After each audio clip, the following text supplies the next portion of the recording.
I often receive that feedback from the leadership is that, oh yeah, but my client is not asking for BIM. So why should we invest so much money in training our staff and changing our practice where my client doesn't even care?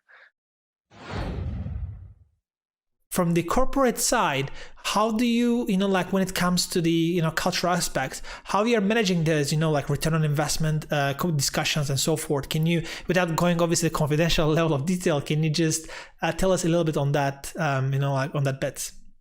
Yeah, no, that's an important point because again, I think that if you want to be successful in any digital transformation, it needs to come, I mean, both from top down and bottom up for sure. You need to have people on the ground interested in these new technologies, giving it a try, watching videos on YouTube and learning by themselves. You need that resource and you need that those teams with this willingness to go there.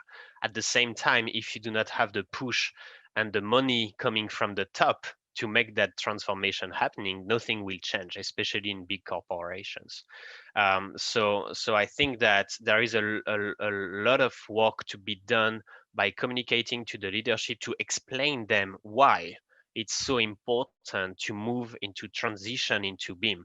I often receive that feedback from the leadership is that, oh yeah, but my client is not asking for BIM. So why should we invest so much money in training our staff and changing our practice where my client doesn't even care?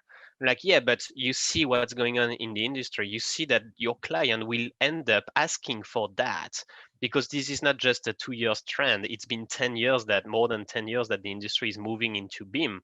So your client, maybe it's not this year, maybe it's in 2023, but your client will end up asking for BIM. And if you are not able to deliver your project in a BIM environment, then even if you have the best designers and the best engineers in the world, you are out of business because you cannot meet these specific requirements of working in this environment.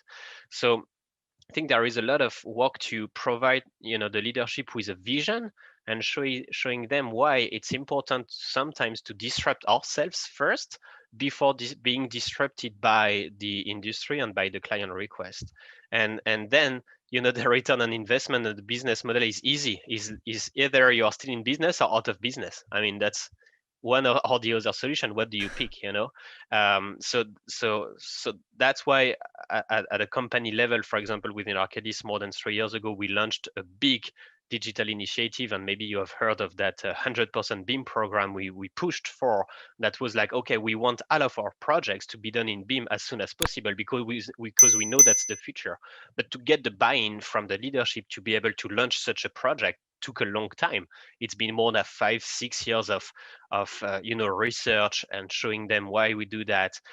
Having proof of concept. You want to have some small pilot projects where you invest some money but not too much, and you bring that to the leadership, sometimes to some clients, and you start to see the feedback. And in many cases the clients are super happy. They are like, oh, hey, that's great.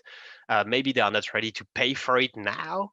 Maybe they will never be ready to pay for it, but at least they will ask for it in the future. So if you're not able again to do it, then your competitors will do it for you, and you don't Absolutely. want that to happen.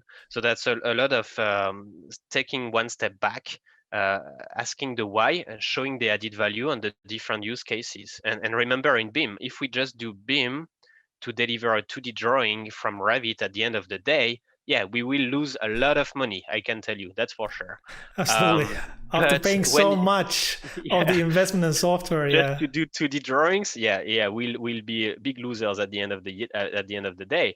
But if you really think of all those BIM uses and all the added value you can think of, and if you start to think of ways to monetize that, each of those BIM uses, all the added value you can get from your BIM model, from visualization to the different dimensions of BIM with 4D, 5D, things that the client didn't think of, but they might be interested in that. It could be the end client, it could be the contractor. For us as designers, the contractor is sometimes a client.